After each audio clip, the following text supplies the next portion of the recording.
So who was the first prophet in the Bible? If I pressed you for that, you probably would be wrong. Now, some of you might guess Enoch, because you might have read the book of Enoch or one of the books of Enoch and have some fascination with him from those false writings that are written by liars.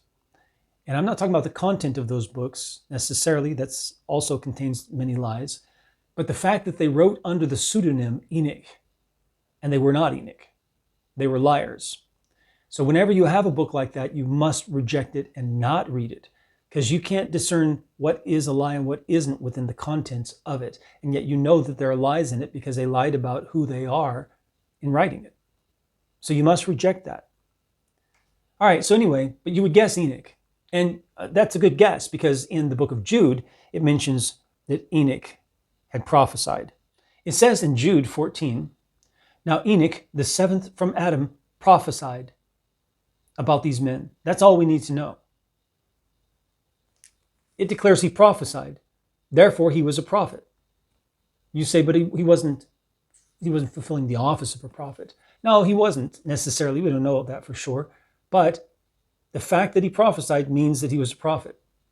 Saul was a prophet. He prophesied twice. There were 2 times where King Saul was prophesying over a period of time. Many prophecies. So King Saul was a prophet. You say, but he was troubled by an evil spirit. Yes, he was.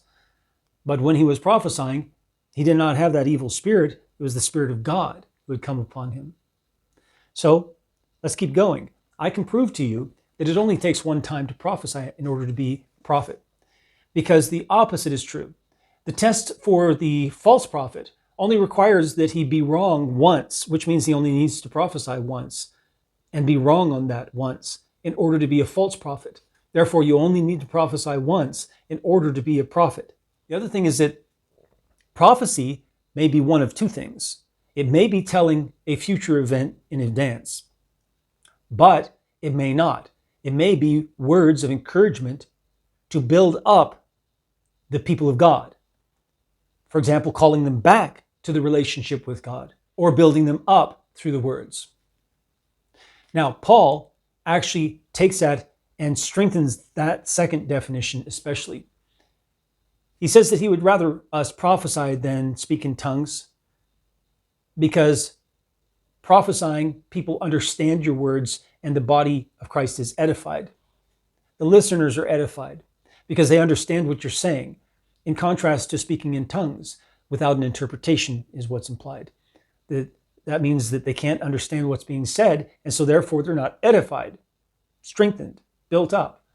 But if tongues has an interpretation, a translation, then it functions like prophecy, and it can edify the body of Christ. So prophecy for Paul, Pauline prophecy, focuses not as much on foretelling future events as on strengthening the body of Christ through edifying statements, declarations from God.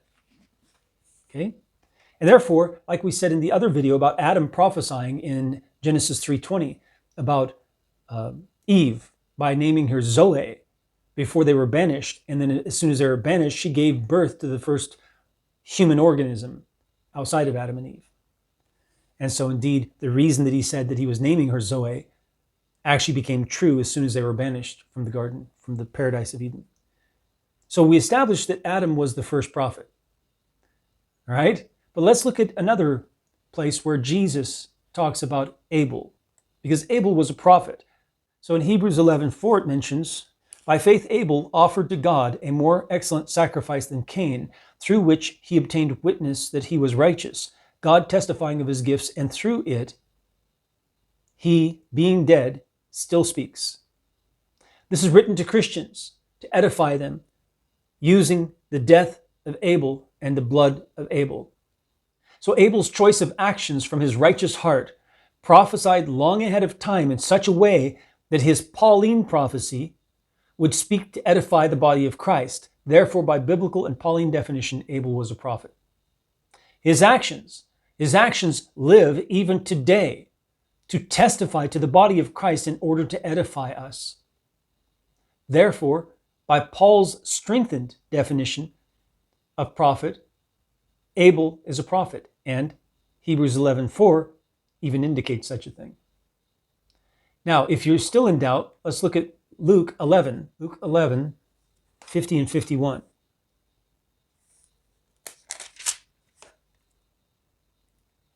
So it says that the blood of all the prophets, which was shed from the foundation of the world, may be required of this generation, from the blood of Abel to the blood of Zechariah, who perished between the altar and the temple.